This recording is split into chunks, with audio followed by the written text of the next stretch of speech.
Nous allons nous intéresser maintenant à la façon dont bien, tout cela arrive sur la place publique et comment les pouvoirs publics, comment les décideurs, on l'a vu dans ce contexte où finalement la controverse est là, le débat est là, où les choses ne sont pas forcément tranchées, prennent des décisions. J'aimerais appeler sur scène Stéphane Aurel et Sophie Rigard. Je ne sais pas si elles sont arrivées toutes deux. Voilà, venez vous installer à mes côtés. André Sicolella et Dominique Gombert, s'il vous plaît.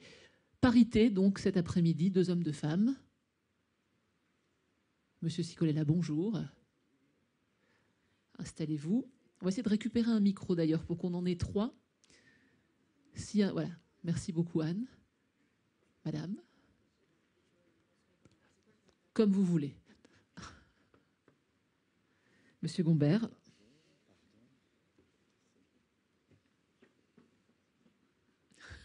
Merci beaucoup.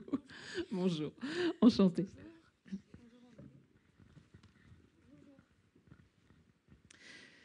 Alors, permettez-moi, on va commencer par les dames. C'est plus logique. Oui, on fait les dames d'abord. Stéphane Aurel, vous êtes journaliste indépendante, documentariste. Vous travaillez sur le lobbying, les conflits d'intérêts autour des questions d'environnement et de santé publique. Alors, on l'a déjà évoqué ce matin avec Rémi Slama en particulier. La difficile prise de décision, de définition de la Commission européenne sur les perturbateurs endocriniens. Ça, c'est un sujet sur lequel vous travaillez depuis quelques années maintenant et que vous allez pouvoir nous expliquer. Vous avez à votre actif 2 films de livres sur le sujet. La Grande Invasion en 2007, ça c'était un livre suivi d'un film en 2010 pour France 5. Endoctrinement, j'ai regardé ça il y a 2 jours, j'ai pas dormi, je vous remercie. En 2014, on se dit comment c'est possible. Et Intoxication, le livre qui suit ce film et qui est sorti il y a quelques mois de cela. Vous nous éclairerez, sans trop nous traumatiser, s'il vous plaît, sur les prises de décision, de non-décision de la Commission européenne. Sophie Rigard. Sophie, vous êtes conseillère technique au cabinet de Bernard Jomier, qui est excusé aujourd'hui, adjoint à la maire de Paris, Anne Hidalgo, chargé de la santé, ça c'est Bernard Jomier.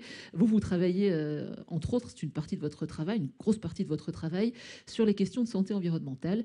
Et vous avez suivi le plan de santé environnementale, le PPSE, c'est ça son acronyme, voté par le Conseil de Paris en décembre dernier, qui développe un certain nombre d'actions, notamment sur les questions de pollution chimique. Dominique Gombert.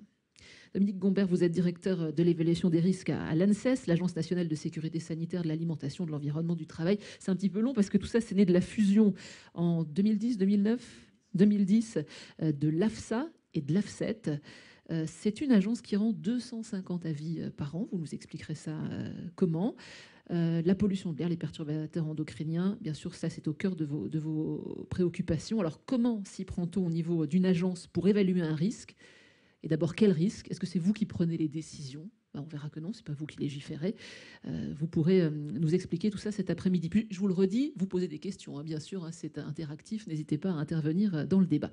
Et André Sicolella, vous êtes chimiste, toxicologue, ancien conseiller scientifique de l'INERIS, enseignant à Sciences Po Paris, vous enseignez la santé environnementale.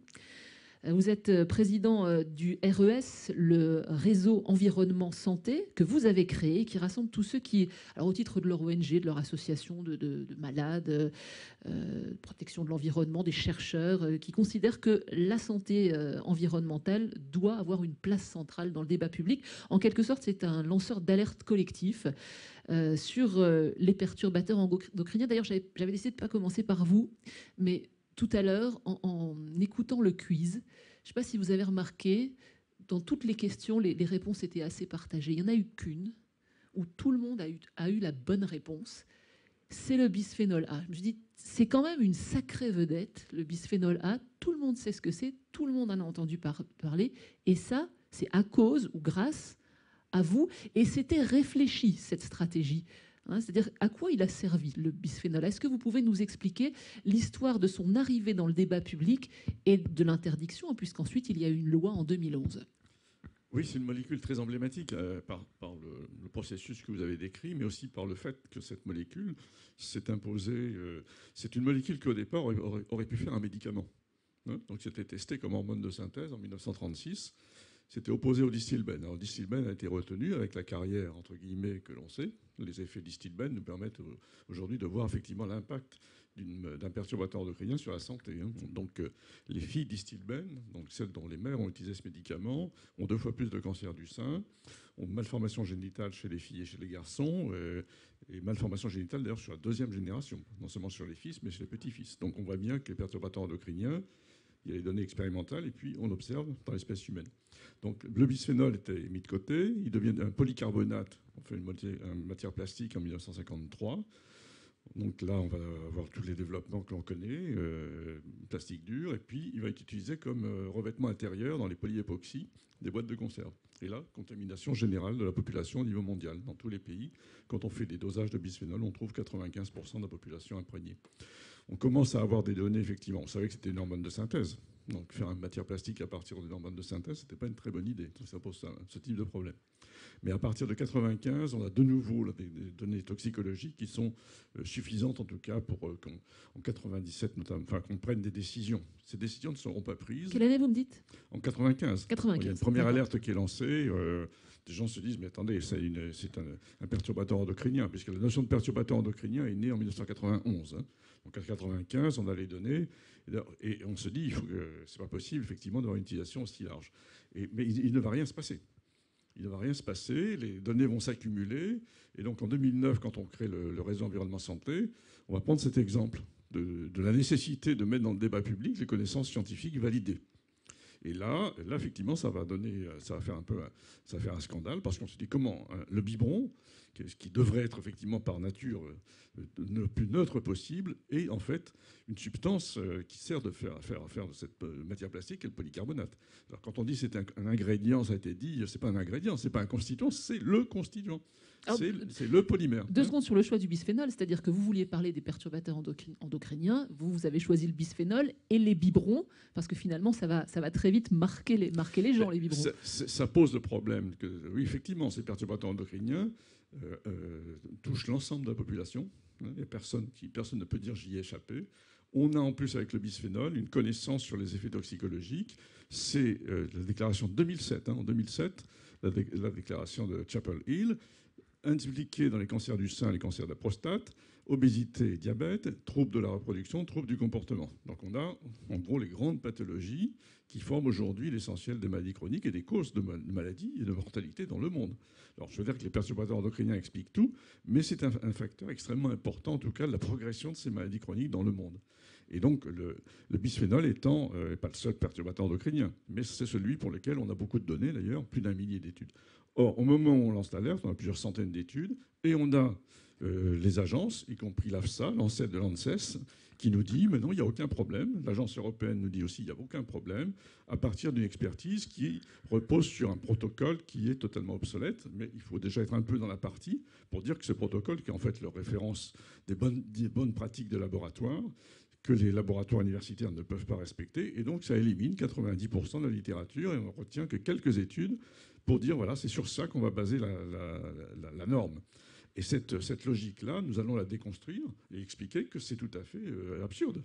Quand vous avez plusieurs centaines d'études qui démontrent effectivement un effet chez la souris, chez le rat, c'est tout à fait extrapolable à l'humain. Et donc il faut effectivement que la société le sache et que des décisions soient prises. Alors il va y avoir on va un peu titiller. J'aurais pas dû vous mettre côte à côte, je le sais. Plus que titiller l'AFSA, mais l'ANSES va faire un rétablissement tout à fait remarquable. Bon, on l'a un peu aidé à faire ce rétablissement. Et aujourd'hui, effectivement, la France a été le premier pays au monde à prendre cette décision, suite notamment au rapport de l'ANSES, de dire, oui, effectivement, il y a un enjeu, et notamment de dire bisphénol A est impliqué dans les cancers du sein. C'est aujourd'hui le seul pays où on le dit, alors que c'est effectivement une pathologie qui se répand au niveau mondial. Eh bien, effectivement, il faut en tirer aujourd'hui des conséquences. Tout le monde n'en a pas tiré les conséquences. L'Union européenne, notamment, ne l'a pas fait. Tout à l'heure. Dominique Gombert, quand on écoute André Chicolella, c'est facile. Il y a les sachants d'un côté, ceux qui savent. Il y a les décideurs de l'autre, qui savent aussi, mais qui ne prennent pas de décision. Et puis tout d'un coup, il y a un empêcheur de tourner en rond qui va mettre le débat sur la place publique et les choses vont bouger. J'imagine que ce n'est pas aussi simple. Est-ce que vous pouvez nous expliquer ce qu'est déjà une agence d'évaluation des risques comme l'ANSES et comment vous travaillez ? Bien volontiers. Donc, une agence, et des agences, il y en a dans tous les pays. Hein. Chaque pays, au moins en Europe, aux États-Unis, au Japon, dans tous les grands pays civilisés, il y a des agences de sécurité sanitaire, alors avec des champs plus ou moins larges. Et puis il y a des agences au niveau supra, hein, notamment au niveau européen. Il y a des agences européennes qui travaillent directement pour la Commission. Donc, travaillent aux questions d'évaluation des risques. Alors, bon, les modes de fonctionnement peuvent être très contrastés d'un pays à l'autre, à différents niveaux. Alors, je vais citer 2 niveaux. Alors, il y a des agences qui vont avoir un pouvoir à la fois d'évaluation, mais aussi de gestion, c'est-à-dire qu'ils vont être amenés à autoriser ou à interdire un certain nombre de substances. Ce n'est pas le cas de toutes les agences. En particulier, donc, je vais simplifier à l'extrême pour l'ANSES et pour les agences françaises. Je laisse de côté l'agence du médicament. Elle résulte en fait des crises sanitaires françaises à la fin des années 90 qui ont conduit à mettre en place des agences pour séparer l'expertise, l'évaluation de la gestion. Donc la gestion relève du décideur, du politique, des ministres, du Parlement. Donc ça, c'est une parfois ne vous suivent pas. Alors ça, on y reviendra. Voilà. Ça, c'est la première chose. Donc dans les différences entre les agences, elles n'ont pas toutes le même pouvoir. Et deuxième chose, c'est leur mode de fonctionnement. Il y a des agences qui, effectivement, travaillent essentiellement en mobilisant leur personnel interne, c'est-à-dire leurs scientifiques. Et puis, il y a des agences qui, au-delà des scientifiques internes, s'appuient aussi sur des scientifiques qui viennent travailler pour l'agence pour essayer de répondre à des questions qui sont extrêmement complexes et pour lesquelles, aujourd'hui, on a vraiment besoin de mettre autour de la table des compétences extrêmement variées pour pouvoir répondre à des questions extrêmement complexes. Et c'est là que je veux rebondir sur ce que dit André. Alors on se connaît bien. Effectivement, il raconte l'histoire comme ça. Et il met en avant son point de vue, et qui est vénérable, et qui aujourd'hui va largement dans le sens de l'histoire. Il se trouve qu'à un moment donné, pour remporter la décision, il faut aussi qu'il y ait globalement, je dirais, des avis qui puissent s'appuyer sur, je dirais, une forme de consensus dans la communauté scientifique et dans les experts. Parce qu'il y a des experts aujourd'hui qui sont convaincus qu'effectivement le bisphénol A a tout un tas d'effets sur la santé, qu'a bien décrit André, et qui ont été aussi largement décrits dans les avis de l'agence. Et puis je peux vous mettre aussi dans la salle, je peux vous remplir la salle de scientifiques qui publient. De scientifiques qui publient et qui vont considérer qu'aujourd'hui, c'est pas si clair. Et que c'est pas si clair, et que c'est compliqué, et que dès lors que c'est compliqué, est-ce qu'il faut vraiment prendre une décision? Quel type de décision? Et donc, à un moment, tout le travail d'une agence de sécurité sanitaire, enfin c'est au moins comme ça qu'on le considère à l'ANSES, c'est de voir comment on peut, sur des questions complexes, apporter le plus d'informations possible sur ce qu'on sait, ce qu'on ne sait pas, et avec quel niveau de preuve pour mettre le décideur en face de ses responsabilités. Alors on l'a évoqué ce matin en parlant des cohortes en particulier qui prennent de nombreuses années, et Rémi Slama avait eu cette réflexion, comment prendre une décision alors que l'incertitude n'est pas totalement levée. Alors, moi je pense qu'il faut aussi distinguer la façon dont on aboutit sur le niveau de preuve. Bon, je pense que ce matin vous avez parlé, je dirais, des démarches, des niveaux de preuve qui reposent sur des études de toxicologie, et puis effectivement la preuve ultime, entre guillemets, souvent elle est épidémiologique. On considère assez facilement quand même à l'agence que la preuve ultime, d'abord, elle est extrêmement difficile à faire au niveau épidémiologique, parce que c'est des études qui prennent très longtemps. Et puis ensuite, il y a toujours tout un tas de biais. Donc, à un moment donné, il faut aussi, sur la base d'un certain nombre d'études qui sont réalisées in vivo, in vitro, etc., il faut aussi pouvoir formuler un diagnostic. Donc, je pense que sur un certain nombre de sujets, et je dirais la plupart des sujets pour lesquels il y a des enjeux en matière de santé et environnement, c'est-à-dire des expositions faibles, diffuses, complexes, qui auront des effets extrêmement décalés en termes sanitaires, évidemment, il faut s'intéresser à la preuve épidémiologique, mais je pense que si on attend la preuve épidémiologique, il sera toujours trop tard, pour peu qu'on l'ait un jour. Alors effectivement, Stéphane Aurel, il n'y a pas de vérité scientifique ultime qui faciliterait la prise de décision. Mais parfois, la prise de décision ou la non-prise de décision est influencée par bien d'autres choses que des considérations scientifiques. Vous travaillez depuis 3 ans sur la bataille de lobbying. Vous nous expliquerez ce que vous entendez par ce mot, contre la régulation sur les perturbateurs endocriniens au niveau européen et le rôle plus que délétère de la Commission européenne. Vous avez basé votre travail sur la demande d'accès aux informations. C'est quelque chose qu'on peut tous faire, chaque citoyen, demander à avoir accès à ces millions de documents internes des institutions européennes. Après, faut-il encore avoir envie de les compulser et de les consulter? Apparemment, ça ne vous a pas effrayé. Alors, ce matin, avec Rémi Slama, on a évoqué l'histoire. Est-ce que vous étiez tous là ce matin? Est-ce qu'il y a des gens qui arrivent cet après-midi? Eh bien, on va faire une petite piqûre de rappel sur cette demande de définition des perturbateurs endocriniens à la Commission européenne. Pourquoi est-ce qu'à un moment, on a demandé à la Commission européenne de donner une définition des perturbateurs endocriniens?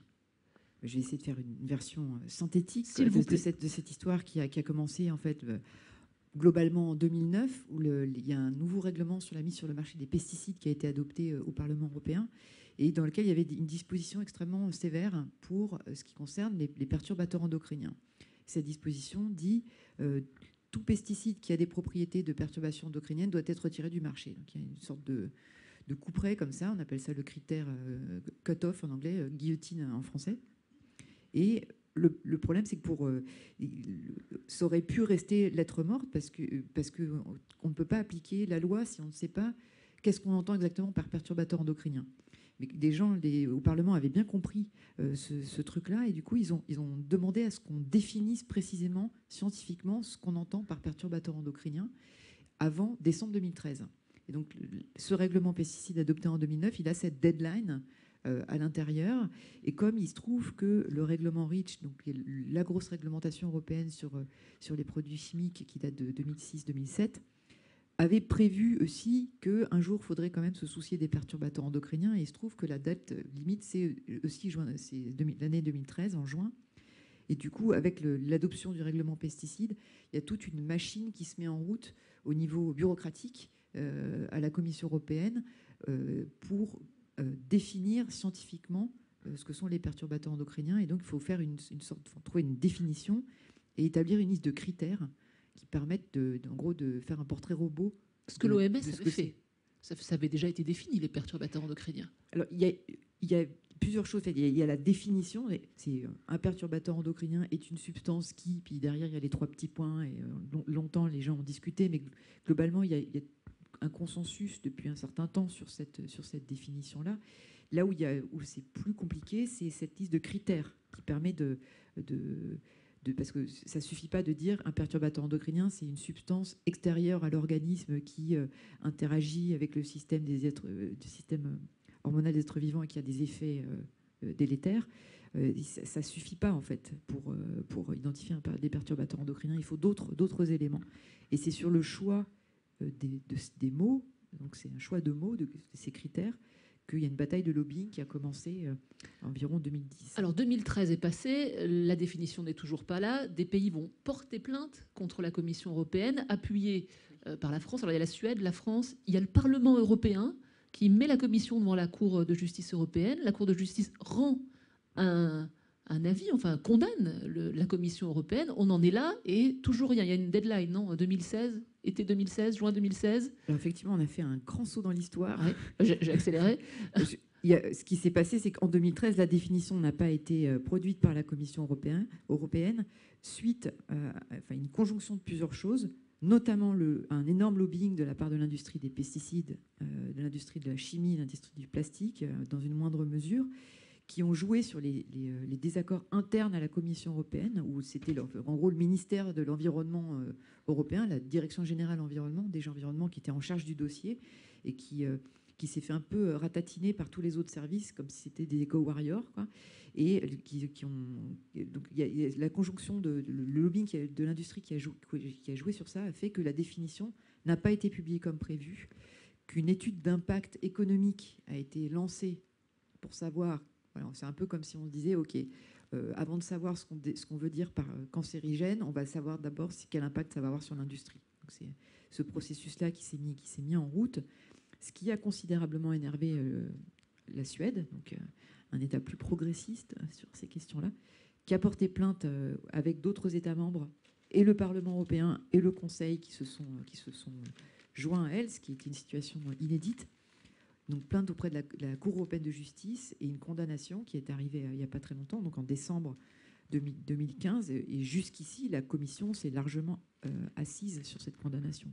Alors tout à l'heure, pendant le repas, je ne vais rien vous cacher, avec Isabella Anesi-Maizano, Franceline Marano, avec Rémi Slama, avec Robert Barouki, j'ai appris un terme de stake-owner, c'est ça Stakeholder. Voilà, holder ou owner, Steak propriétaire. au poivre. D'accord, steak au poivre. Si on n'est pas cette chose-là à Bruxelles, on n'est rien. C'est-à-dire qu'il faut avoir une capacité, on va dire, de lobbying, d'action sur la commission pour pouvoir se faire entendre. Les chercheurs, ils sont inexistants en quelque sorte. Leur voix ne se fait pas entendre. Par contre, le lobby de l'industrie a une moindre mesure. Et vous ne voulez pas qu'on parle de lobby des associations de protection de l'environnement, parce que vous dites qu'il n'y a pas la même... on n'est pas du tout au même niveau. Et en tout cas, il faut réussir à se structurer pour pouvoir avoir voix au chapitre auprès de la Commission européenne. Oui, disons que la version de la démocratie qui est appliquée à Bruxelles, c'est ce qu'ils appellent un dialogue avec les parties prenantes. En lieu et place de débat avec les citoyens ou un débat, il y a des débats au Parlement, mais les parlementaires n'ont pas le pouvoir d'initiative législative. C'est un peu quand même un des problèmes de l'Europe. Et du coup, c'est ce qu'ils appellent les parties prenantes, c'est les représentants d'intérêts, que ce soit l'intérêt général ou l'intérêt privé, des intérêts commerciaux, sauf qu'il y a certaines structures qui ont beaucoup plus de moyens pour s'organiser. C'est le cas de l'industrie par rapport aux associations environnementales. Donc le rapport de force, il est souvent complètement disproportionné. Le CEFIC, qui est l'organisation de lobbying de l'industrie chimique européenne, ils ont un budget annuel de 40 millions d'euros, mais ce qui est rien par rapport à ce qu'ils font par ailleurs à d'autres niveaux. Ils ont 150 employés à Bruxelles, et HIL, qui est la coordination de toutes les ONG environnementales, santé-environnement à Bruxelles, ils ont un budget de 680 000 euros, dont la majorité provient de subventions européennes. Donc c'est vraiment, je fais toujours la blague, mais c'est vraiment le David et Goliath tous les jours qui se joue à Bruxelles sur ces questions de rapport de force et du coup de force de frappe, parce que quand il y a 150 personnes mobilisées pour défendre un secteur économique, on est beaucoup plus efficace que 8 personnes dans une ONG, quoi. Donc aujourd'hui, on en est où? Aujourd'hui, 9 avril 2016. Alors aujourd'hui, le commissaire à la santé, quand même, a fini par réagir à cette condamnation de la Cour de justice et a promis la publication des critères des perturbateurs endocriniens pour l'été. Donc on pense juillet 2016. Mais d'après ce qu'on sait de ce qui se passe et quel est l'état d'esprit à la Commission européenne, je ne suis pas sûre que ce soit des critères qui soient en faveur de la santé publique. Sophie Régard, on voit que si on attend sur l'Europe, on peut attendre longtemps, mais ça n'empêche pas une collectivité publique, une grande ville comme Paris, de prendre des décisions. Ça ne date pas d'aujourd'hui. La mandature précédente avait pris, par exemple, la décision d'enlever les biberons, je crois, au bisphénol dans les crèches. En quelle année? C'était en 2010. Donc c'était au moment de la discussion voilà, sur la loi. Vous avez des leviers pour agir, autres que ceux que vous donne l'État ou l'Europe? Oui, on a des leviers pour agir. Simplement pour recontextualiser un peu cette thématique-là qui est imbriquée dans un contexte européen, dans un contexte national. Les collectivités, pour le coup, n'ont pas d'obligation légale à proprement parler en santé. Le système de santé, et d'ailleurs on a cette espèce de tropisme en France où on parle de système de santé, on parle de système de soins. En fait, c'est le ministère qui organise l'offre de soins sur un territoire, mais cette offre de soins, enfin en tout cas la dimension de prévention et de conception d'une santé globale et du coup d'action en amont, pour l'instant, elle est très peu présente, à l'échelle, en tout cas, nationale. Et dans ce contexte-là, comment une ville, quels sont les leviers d'une ville sans avoir aucune obligation, quels sont les leviers dont elle dispose pour ces questions-là de prévention et d'action? En fait, elle en a plein, puisque les déterminants en santé, c'est 80% des déterminants en santé, ce sont des déterminants environnementaux. Donc en fait, une collectivité publique, elle a un levier qui est l'aménagement du territoire, elle a un levier qui va être sa commande publique, elle a un levier qui va être de rassembler tout un tas de partenaires autour d'elle, de poser les enjeux et de dire voilà comment on fait.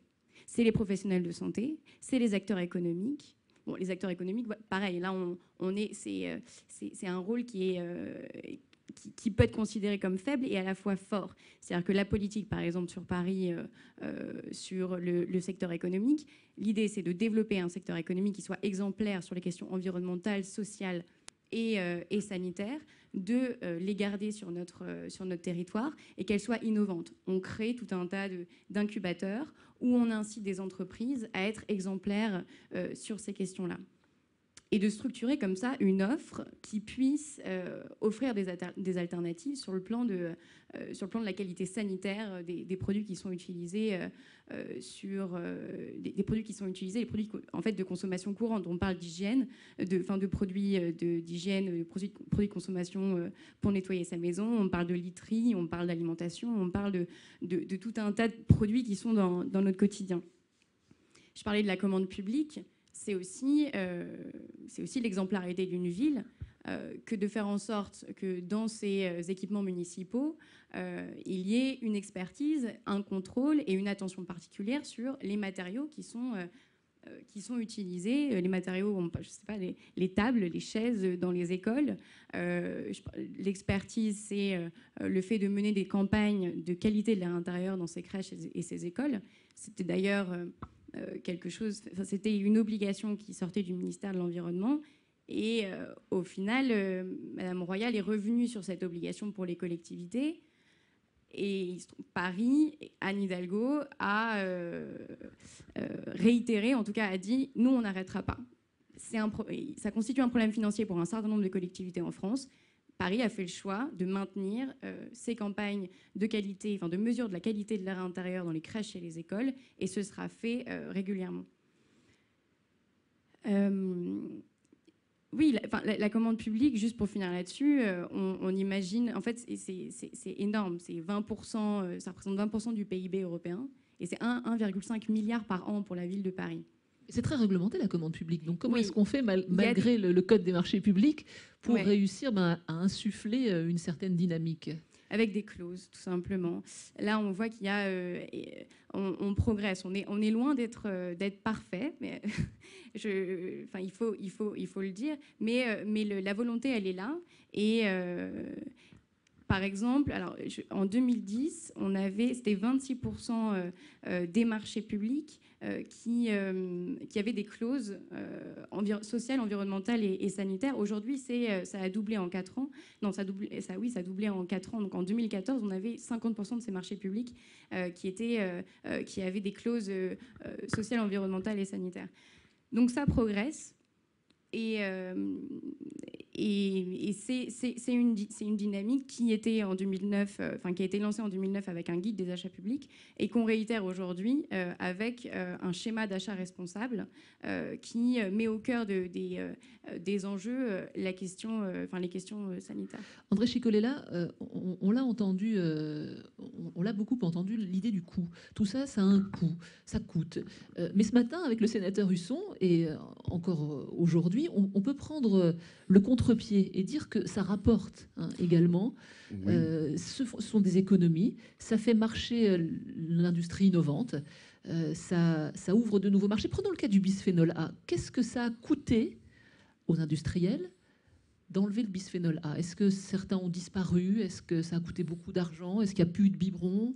Écoutez, ça a été très simple. Dans les 3 semaines, ça avait été remplacé. Donc, aucun nourrisson n'est par les mêmes. Aucun nourrisson n'est mort de faim parce qu'il n'a pas pu être nourri. Non, je crois qu'il y a une formidable opportunité pour la chimie pour repenser son modèle. Elle repose actuellement sur le modèle du 19e siècle. Bon.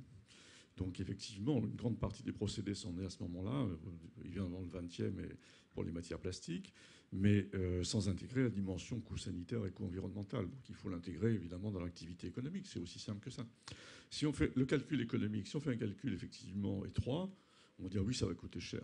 Mais si on fait un calcul qui est le seul calcul qui doit être fait, c'est-à-dire en intégrant le coût sanitaire, qui a un coût économique. Si on regarde le coût des maladies chroniques en France, c'est-à-dire on a une estimation, un indicateur qui est imparfait, mais qui donne déjà un ordre de grandeur, qui est le coût des maladies chroniques vu à travers les affections de longue durée. On dépense en 2014 65 milliards d'euros en plus par rapport à 1994. 65 milliards d'euros en plus. La sécurité sociale, un déficit de l'assurance maladie attendu, pas attendu, constaté, plutôt 7 milliards d'euros. Donc, si on réduisait de 10% les maladies chroniques dans leur ensemble, on a des finances, évidemment, une population en meilleure santé, des finances stabilisées. Donc, le problème, il est là. Il faut intégrer effectivement ces coûts dans le calcul économique. Et là, on voit effectivement qu'il n'y a aucune raison de continuer à utiliser des procédés qui ont un impact sanitaire et environnemental, c'est évident. Alors, une petite piqûre de rappel pour ceux qui n'étaient pas là ce matin. On avait un parlementaire avec nous, Jean-François Husson, qui est le président de la commission d'enquête sénatoriale. Alors, c'est la pollution de l'air cette fois-ci, mais en tout cas, on ne peut pas les taxer, on va dire, de parti pris. Ils ont fait la somme de ce que coûte la pollution de l'air chaque année à la France, 101,3 milliards d'euros. Le même travail a été fait par des scientifiques au niveau européen pour les perturbateurs endocriniens. On est un peu au-dessus, je crois que c'est 120. 152 milliards d'euros, sans intégrer le coût en termes de cancer hormonodépendant. Parce que, voilà, ils nous l'ont tous dit, ça c'est à minima. Hein, c'est vraiment à minima. Et c'est déjà énorme. 1,2% du PIB, et on dépense 11% de notre PIB pour les dépenses de santé. Donc vous voyez les ordres de grandeur. Donc les gains économiques sont considérables et les gains sanitaires tout autant. Donc il faut jouer le cercle vertueux alors qu'on est aujourd'hui dans un cercle vicieux. Et donc il faut refonder l'industrie sur ces principes, ce qui n'est pas le cas aujourd'hui. Est-ce que les pouvoirs publics, Dominique Gombert, vous suivent toujours dans vos recommandations? 250 avis par an? Non. Non. Merci. On va prendre un exemple très connu, les cabines de bronzage. Oui, je pense qu'aujourd'hui, tout le monde peut dire qu'il n'y a pas de bénéfice à aller dans une cabine de bronzage. Il y avait un serpent de mer qui disait que ça préparait la peau quand on allait au soleil, etc. C'est pas vrai. On sait quasiment au mélanome près combien ça en ajoute par an. Donc je pense qu'il n'y a pas une agence de sécurité sanitaire qui va vous dire que les endroits où on va se faire bronzer, c'est utile et c'est sans risque. Donc typiquement, là-dessus, il y a eu un grand nombre d'avis. Bon, en plus, c'est connu, c'est cancérogène, c'est classé par le CIRC. Il y a un grand nombre d'agences qui ont rendu des avis là-dessus. Alors effectivement, là, je pense qu'il faut revenir dans l'histoire, séparation de la décision et de l'expertise. Les agences d'expertise rendent un certain nombre d'avis. Et puis derrière, il y a un processus de décision qu'a un peu expliqué Stéphane Aurel, qui peut être compliqué au niveau européen, au niveau national. Mais c'est vrai qu'aujourd'hui, j'aurais tendance à dire qu'il y a une partie non négligeable des avis, des rapports qui sont produits par les agences de sécurité sanitaire qui, font avancer les idées, mais ne conduisent pas immédiatement, malheureusement, à des prises de décision. Pourquoi ? Il faudrait demander à un décideur. Pourtant, on essaie d'être le plus convaincant possible. Parce que je pense que derrière tout ça, effectivement, il y a des mécaniques réglementaires qui sont extrêmement complexes. Il ne faut pas perdre de vue que c'est un peu ce qu'expliquait la représentante de la ville de Paris. Les leviers d'action aujourd'hui, ils sont nationaux, mais ils sont aussi souvent européens. On se rend compte qu'aujourd'hui, sur l'affaire du bisphénol A, pour reprendre quelque chose qu'on a développé, donc le premier avis de l'ANSES, hein, qui appuie finalement la loi française, c'est quelque chose qui date de 2012, et qu'aujourd'hui, on est toujours dans une passe d'armes considérable au niveau européen, et que l'avis de l'agence, alors il devait être bon, puisque depuis 3 ans, 4 ans, finalement, il n'a jamais été vraiment contesté au fond, mais la décision européenne n'est toujours pas prise, hein, n'est toujours pas prise. Sous l'influence de l'avis qui avait été rendu par l'ANSES, l'EFSA, donc qui autorise au niveau européen, alors je caricature, hein, sur l'autorise, le bisphénol A été amené à reprendre son avis. Ils ont repris leur avis. La première fois, ils ont dit non, nous on ne changera pas, on trouve que c'est très bien.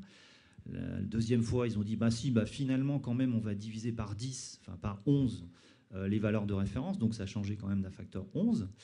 Mais globalement, il n'y a pas eu de décision prise. Il y a eu des tentatives de conciliation entre les différentes agences. Donc, c'est vrai que nous, on est dans une mouvance avec les Scandinaves, les Danois, les Suédois qui pensent que sur le bisphénol et sur d'autres perturbateurs endocriniens, il y a un certain nombre de choses à faire en matière de gestion. Mais on voit qu'au niveau européen, et c'est là que la décision se prend, il y a des blocages, il y a des difficultés qui font que les choses peuvent durer pendant des années. Et là, je peux vous donner un scoop. Là, l'EFSA va rouvrir à nouveau son évaluation sur le bisphénol, puisque puisqu'une autre agence, donc l'agence hollandaise, vient elle aussi de mettre en avant un certain nombre d'effets sur lesquels nous, on n'avait pas travaillé. C'est normal, parce qu'en quelques années, il y a eu pas mal de publics supplémentaires. Et donc là, ça, à nouveau, va rouvrir, et peut-être que ça favorisera une décision européenne ou pas. C'est le pays des moulins, hein, la Hollande. On n'est pas sorti. Alors, une première pause. Qui veut poser une question? On va vous amener un micro. Voilà. Alors, derrière Madame Marano, puis ensuite Madame Marano, on reviendra à vous.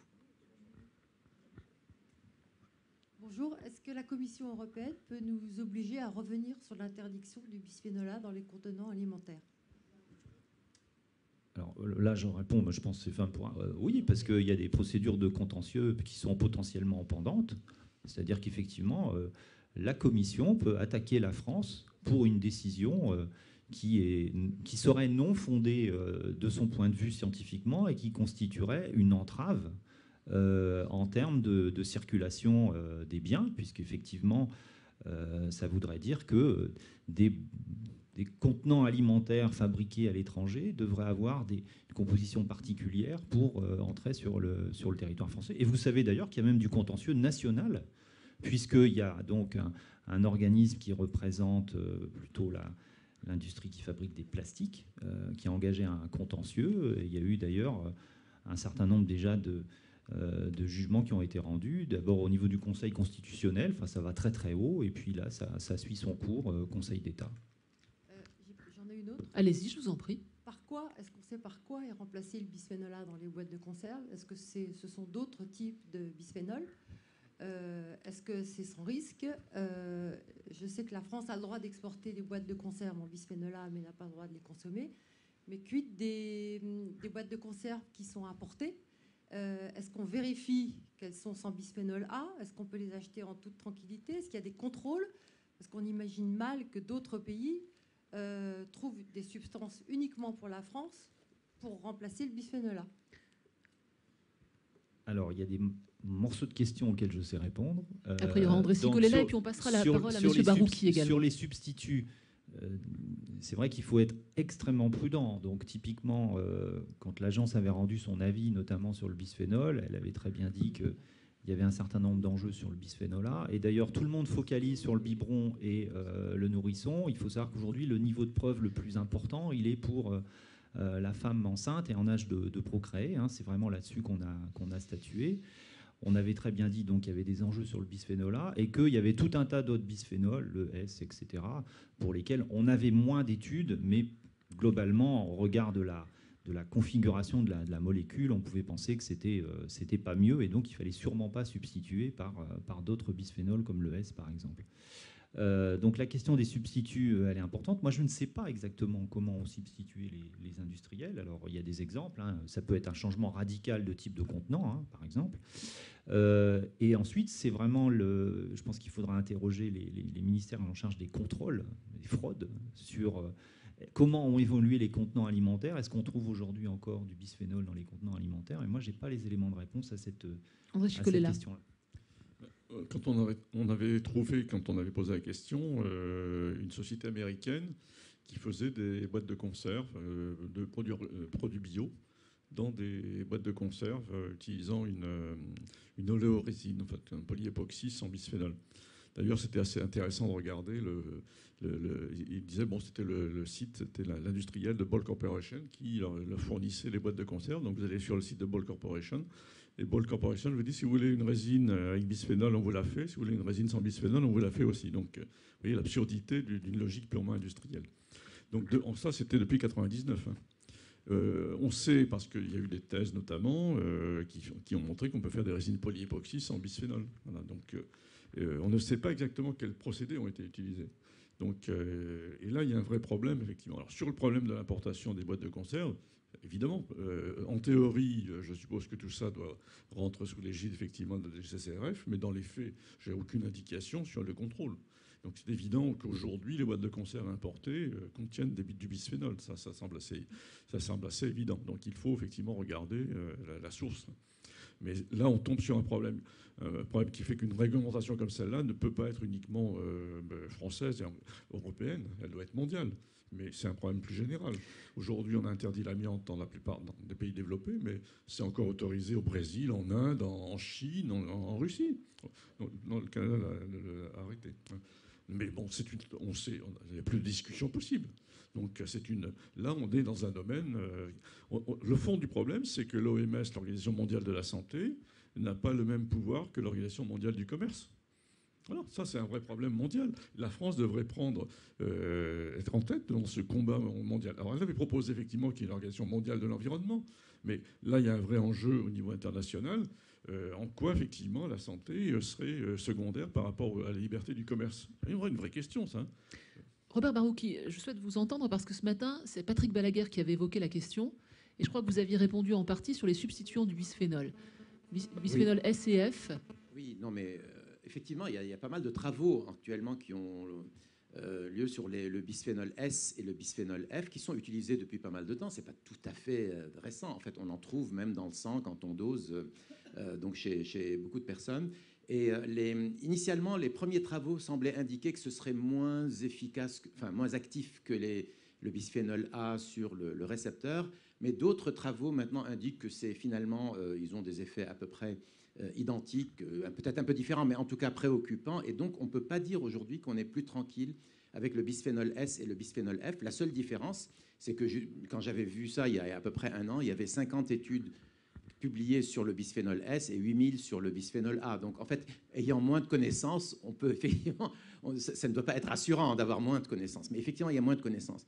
Et pour parler de substituants, l'exemple qui est pris actuellement, c'est... Bon, je ne sais pas très bien dans les boîtes de conserve, par contre, dans les tickets de caisse, hein, donc les caissières qui touchent les tickets de caisse tous les jours, c'était du bisphénol A. Donc là, maintenant, c'est en train d'être remplacé par du bisphénol S. Et donc, on peut se poser des questions. Et puis, ça va être remplacé par autre chose parce que le bisphénol S n'est pas non plus très satisfaisant. Donc là, on a un vrai problème. Ce sont souvent des jeunes femmes en âge de procréer, donc une période tout à fait sensible. Et il y a pas mal d'études là-dessus. Et dans les biberons, il y a quoi?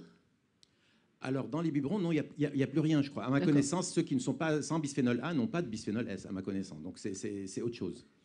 Madame Marano. C'était pour apporter un complément d'information donc sur la deuxième partie là, qui nous protège. On n'a pas du tout parlé des plans nationaux santé-environnement. C'est quand même la feuille de route donc, du gouvernement français sur tout ce qui concerne la relation entre santé et environnement. On en est au 3e. Hein. Il a démarré au début de 2015.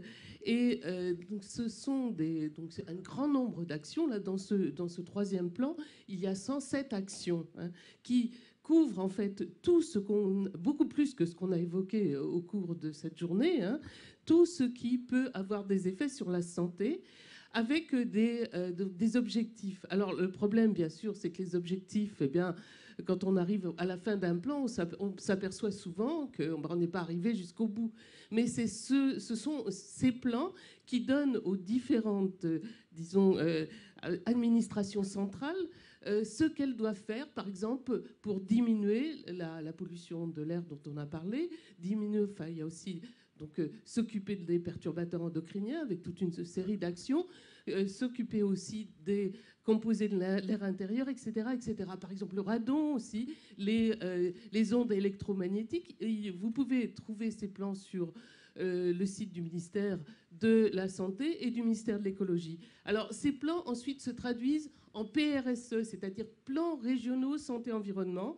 Les régions décident d'actions qui leur sont prioritaires et ça peut ensuite se décliner, comme l'a fait Paris, mais ça n'est pas obligé, alors que PNSE et PRSE, ça c'est obligatoire. C'est dans la loi de santé, donc c'est obligatoire. Mais les plans, les plans des villes comme Paris, ce sont des initiatives, là, du coup, effectivement, municipales qui sont prises. Alors, c'est important de savoir cela, d'autant plus que les actions sont discutées entre toutes les parties prenantes. C'est-à-dire qu'ils sont des groupes où il y a des représentants des experts, des administrations, des agences, aussi des citoyens, c'est à travers des associations, des élus, des partis politiques. Donc il y a une réelle discussion pour mettre en place ces actions. Alors ensuite, bien sûr, c'est le résultat qu'il faut voir. Sophie Régard. Oui, merci Francine Maranou qui d'ailleurs a participé, et je la remercie, à l'élaboration du plan parisien de santé environnementale. Effectivement, ce plan c'était inscrit dans la feuille de route que Anne Hidalgo a confiée à Bernard Jomier. Avec la question des perturbateurs endocriniens qui apparaissait dès cette feuille de route. La question également des évaluations d'impact en santé sur les grands projets d'aménagement, les projets structurants de la mandature. On sait qu'il y a énormément de projets d'aménagement dans le nord de Paris. Il y a aussi Bercy-Charenton. Il y a tout un tas de... Il y a le réaménagement des 7 places également qui est déjà bien avancé. Tout un tas de projets d'aménagement sur lesquels nous, on a envie d'amener les questions de santé. Je me disperse un peu. Le plan de santé environnementale, effectivement, on l'a élaboré tout au long de l'année 2015 et on a souhaité rassembler tout autour de la table tout un tas d'acteurs. Il y a eu des experts, un groupe d'experts qui ont réfléchi sur les enjeux de santé environnementale qui étaient pour nous spécifiques pour Paris, parce qu'effectivement, le PNSE ou le PRSE se présente comme parfois une liste d'enjeux qui sont parfois peu appropriables par les acteurs sur le terrain. Donc ce qu'on s'est dit en amont de l'élaboration du plan, c'est comment on peut faire un outil qui soit autant un outil de décision pour la ville, pour toutes les délégations, pour promouvoir cette idée de santé dans toutes les politiques de municipalité, et un plan qui soit un outil pour les acteurs de terrain, pour toutes les associations, pour les professionnels, pour tous les acteurs qui font de la santé parfois sans le savoir. Parce que les urbanistes, parce que les paysagistes, parce que les architectes font aussi de la santé, ou pas, sans le savoir. Donc voilà, on a voulu mettre cet accent sur santé dans toutes les politiques. On a voulu mettre l'accent également sur la question des inégalités sociales, territoriales et environnementales de santé, parce qu'il y a des disparités énormes sur le territoire parisien. Et on a voulu mettre l'accent sur cette question d'appropriation et de faire vivre une communauté de la santé environnementale à Paris.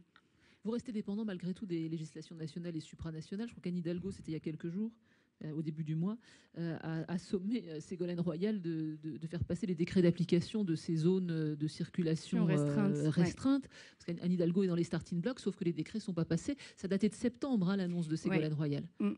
Et on l'attend a priori pour juillet.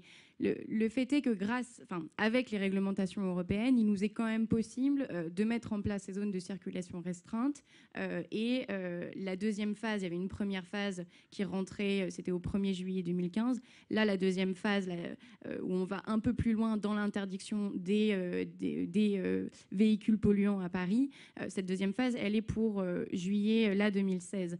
Mais si le décret d'application est promulgué par le ministère de l'Environnement, avec les vignettes, ça risque de modifier l'exigence que la ville de Paris veut pour Paris, parce qu'il y a un enjeu de santé publique et la maire le porte dans toutes ses interventions. Elle le porte très fort. Elle a lancé cette pétition avec une vingtaine de maires européens pour faire bouger la Commission européenne sur ces questions. Et ce qui est très intéressant, et là-dessus, je trouve que c'est remarquable de dire qu'une ville, une municipalité, une maire ne peut pas avancer sans les gens, sans les habitants, sans les Parisiennes et les Parisiens.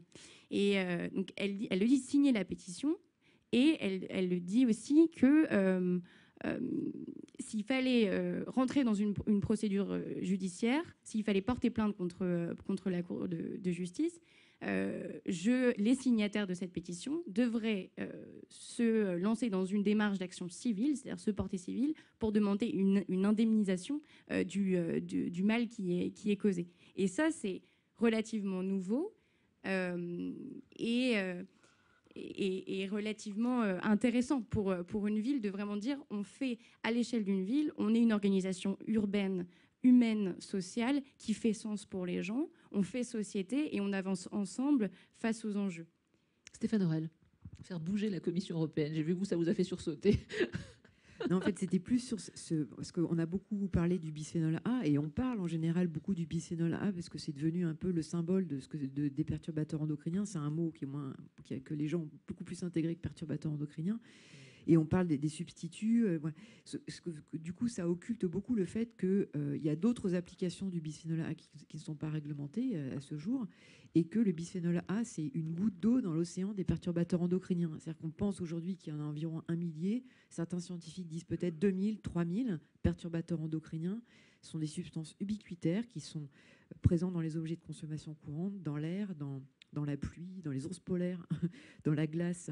On en retrouve dans tous les animaux sauvages, donc et dans tous les bébés qui naissent. Donc il y a cette expression qu'a utilisée l'organisation des gynécologues obstétriciens, l'organisation internationale, qui dit il y a les générations aujourd'hui naissent de bébés, c'est des générations de bébés prépollués qui naissent. Et c'est pour ça que je me permets de signaler que effectivement le bisphénol A, c'est un exemple intéressant, mais il faut aussi que les gens comprennent que s'il n'y a pas de réglementation globale des perturbateurs endocriniens comme famille de substances chimiques, il n'y a aucun moyen de protéger les gens des expositions à ces substances. Et on n'est pas exposé à une substance à la fois. Elles n'attendent pas sagement en file indienne pour exposer les femmes enceintes les uns après les autres. Les femmes enceintes sont exposées à des dizaines de produits chimiques en même temps, et donc leur fœtus aussi. André Cicolella, vous êtes ce qu'on appelle un lanceur d'alerte. C'est d'ailleurs vous qui avez popularisé en France ce terme. Vous n'avez pas attendu François Hollande et Manuel Valls pour parler de la protection des lanceurs d'alerte. Déjà en 2003, vous aviez organisé un colloque sur le sujet. Vous avez vraiment été viré pour avoir parlé des éthers glycols. Donc voilà, vous avez aussi payé le prix fort de votre prise de position. Et vous insistez aujourd'hui sur le rôle de la société civile, de chacun d'entre nous, comme lanceur d'alerte global à notre niveau, pour faire bouger les instances. Oui, tout ça, on voit bien que c'est un enjeu citoyen. Et là, c'est un changement de culture, à ne pas attendre effectivement que les institutions décident. Il y a un film qui a un grand succès en ce moment, c'est le film Demain. En dehors des circuits commerciaux quasiment, il y a plus de 700 000 personnes qui ont vu ce film. Et je pense que ça, c'est un signe encourageant. La société se prend en main, en fait. Voilà. Et alors, petit bémol, la dimension santé environnementale n'est pas encore vraiment décrite dans ce film, mais j'ai bon espoir qu'il y aura un Demain 2 qui en parlera. Je pense, quand je dis ça, je pense notamment, on lance une grande campagne Ville et territoire sans perturbateurs endocriniens, avec notamment, il y a 11 commandements, mais il y a un commandement soigner sans perturbateurs endocriniens. Donc on s'adresse aux établissements de santé en leur disant, vous avez une responsabilité parce qu'une grande partie des dispositifs médicaux contiennent des phtalates et du bisphénol. La population la plus imprégnée en phtalates aujourd'hui, c'est celle des prématurés et des dialysés, c'est-à-dire des populations qui sont alimentées par des tubulures en plastique, dont un certain nombre, traditionnellement, utilisent des phtalates comme plastifiants. C'est totalement absurde. On fait la chasse, effectivement, aux infections nosocomiales dans les hôpitaux, et on a raison. Et on a une totale cécité sur cette contamination qui est banalisée dans les hôpitaux. Donc, les dentistes aussi. Alors les dentistes, on va organiser un colloque le 23 juin prochain au Sénat, justement, sur une chirurgie dentaire sans perturbateurs endocriniens. La profession est doublement concernée. Elle remplace le mercure, qui est un perturbateur endocrinien d'ailleurs, par du bisphénol A dans les résines. Donc ça, c'est pas une bonne idée. Et deuxièmement, on découvre actuellement une pathologie qui touche 15 à 18% des enfants, qui est l'hypominéralisation des molaires et des incisives, donc un défaut de formation de l'émail des dents. Et on a une preuve expérimentale chez le rat. On arrive à faire de ce MIH chez les jeunes rats qui ont été exposés pendant la gestation liée à la contamination de leur mère. Donc vous voyez là, est-ce qu'il faut attendre réellement une preuve décisive? C'est une preuve suffisante. Voilà une pathologie qui est en train d'émerger et vous avez une preuve expérimentale. Donc il faut agir.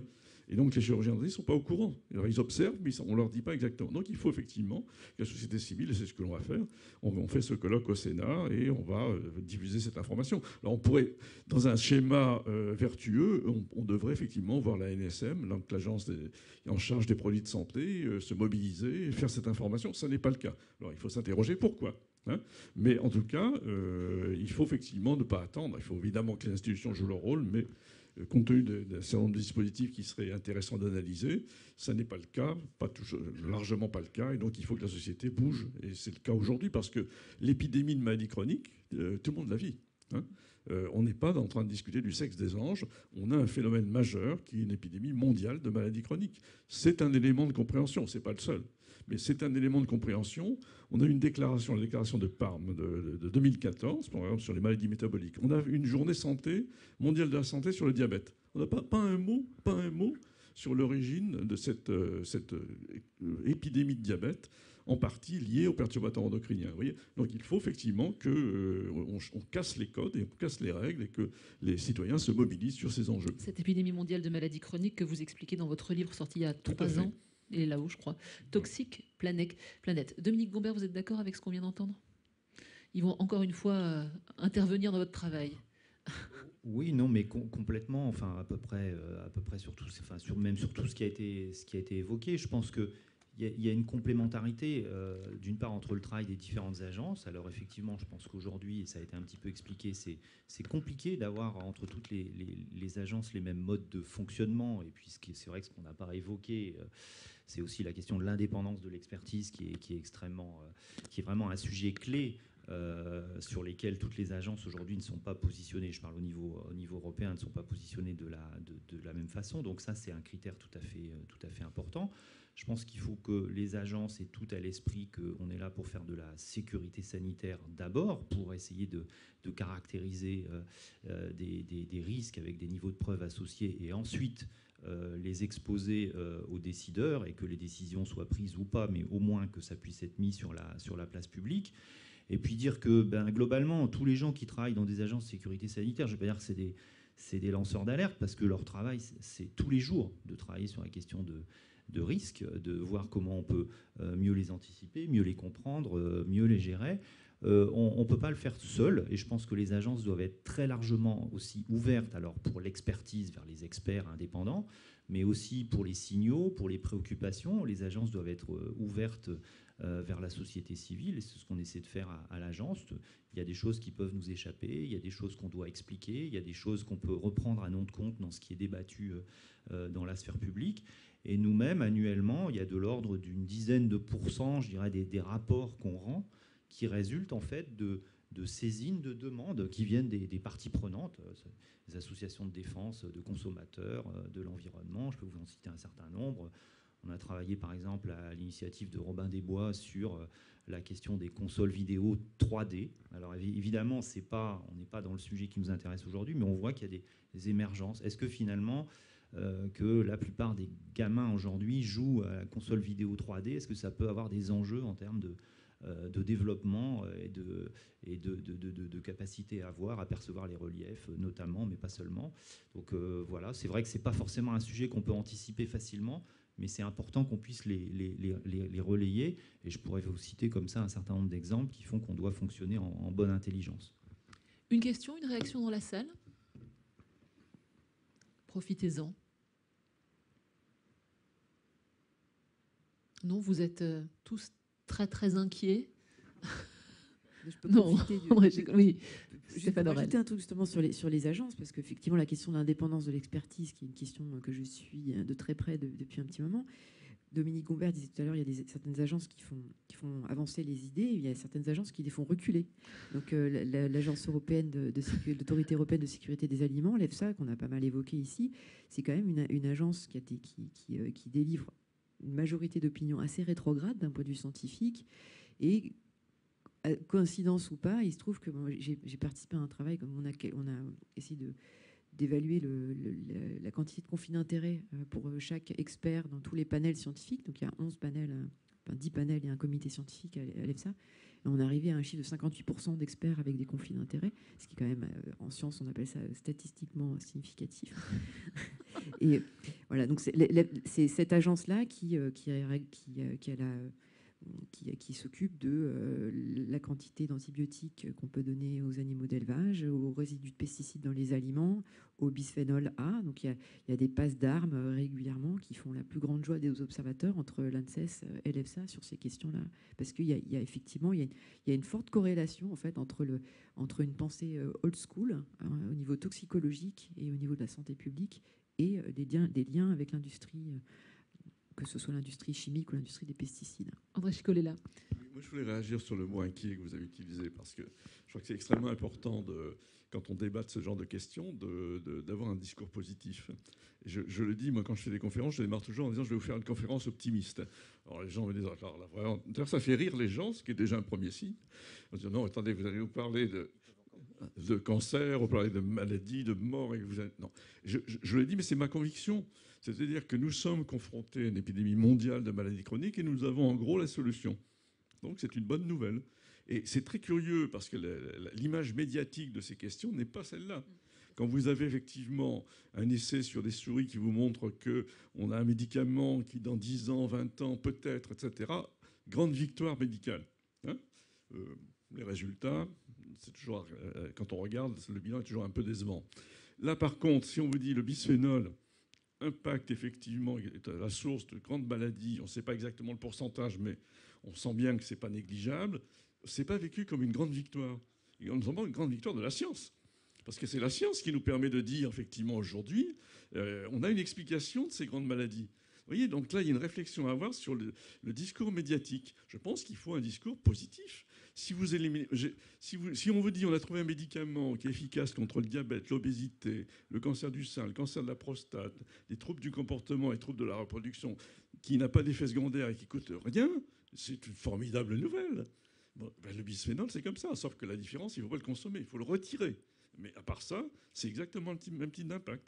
Donc vous voyez, le regard à avoir doit changer. Et là, je me retourne vers vous, il y a une responsabilité médiatique à traiter ces questions de façon positive. Alors, vous n'avez pas de questions parce que vous êtes trop optimiste.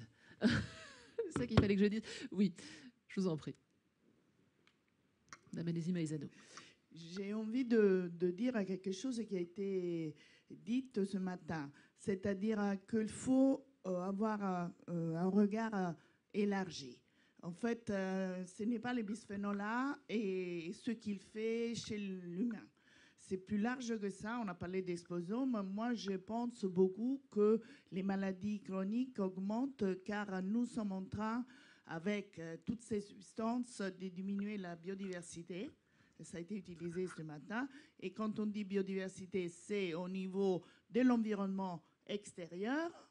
Et puis, beaucoup de ce qu'on appelle le microbiome, c'est un mot à la mode. Alors moi je m'occupe beaucoup de maladies allergiques et respiratoires. Maintenant, on sait bien que les espaces verts, c'est très lié à ces pathologies. Que quand il y a une diminution de biodiversité, les maladies chroniques non infectieuses augmentent énormément. Hein. Il y a eu des publications aussi sur les Lancet. Donc, je pense que oui, il faut être optimiste car on sait ce qu'il faut faire, mais en même temps, il ne faut pas trop peut-être focaliser une seule chose. Je sais qu'en termes de santé publique, après, c'est compliqué hein, d'envisager large. Une question, une dernière. Oui. Je suis, Robert Barouki. pour faire suite à ce qu'a dit André, donc, je suis vraiment d'accord avec ça. C'est-à-dire il faut la prévention et la précaution, c'est de la science aussi de même niveau, sinon plus que d'autres types de sciences, par exemple les voies thérapeutiques, etc. Donc ça se base sur la meilleure science possible. Et je pense peut-être qu'on a en France une situation assez favorable de relations assez fortes entre des institutions de recherche et des agences et donc des lanceurs d'alerte et des stakeholders, comme on dit, donc, et qui fait que peut-être qu'on a plus peut-être de chances que dans d'autres pays d'arriver à ce genre de conclusions et peut-être de décisions. Cela dit, évidemment, on ne peut pas, enfin, je veux dire, il ne faut pas établir une hiérarchie et on ne peut pas arrêter de faire des progrès dans les domaines thérapeutiques parce qu'il y a eu beaucoup de controverses récemment sur l'origine des cancers. Est-ce que c'est le hasard? Est-ce que c'est l'environnement? Donc il y a eu des controverses assez scientifiques très, très intéressantes. des articles assez polémiques là-dessus. Mais en gros, il faut avancer sur les deux fronts, à la fois de la prévention, de la précaution, mais aussi sur le front de la thérapeutique, parce que les maladies existent quand même, et donc il faut aussi savoir les traiter. C'est un peu la politique de l'INSERM actuellement. Merci à Dominique Gombert, merci à André Cicolella. Je vous invite à aller faire un tour sur le site du réseau Environnement Santé et à lire Toxique Planète. Merci à Sophie Rigard, que vous retrouverez jeudi à partir de 19h pour cette conférence sur les allergies. Alors, c'est à la Cité des Sciences, c'est ici même, Anne, c'est dans cette salle. Et merci à Stéphane Aurel. Je vous invite à lire Intoxication, le livre, et à voir Endoctrinement, qu'on trouve très facilement, je ne sais pas si j'ai le droit de le dire, sur Internet, je ne l'ai pas dit. Endoctrinement. Voilà, merci à vous quatre, merci beaucoup à vous et j'espère que vous avez appris beaucoup de choses aujourd'hui lors de ce forum de la Villette. Merci.